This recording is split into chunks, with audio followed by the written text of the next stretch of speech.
Welcome to WebStarBus. In this video, I will show you how to link a URL in Excel. This is Microsoft Excel, and we have this URL. Double click or click inside cell and press enter. The URL will be linked. Let's remove it. You can also right click this cell and select insert link. Then you paste the URL here. And this is how you link a URL in Excel. This was Microsoft Excel, and here we have Google Sheets. This is the URL.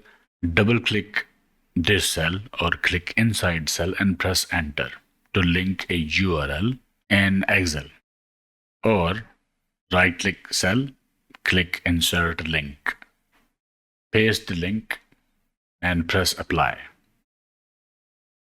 So this is how you link a URL in Excel, in Microsoft Excel or in Google Sheets. Okay, I hope it helped. Like, share, subscribe, and I will see you in the next one.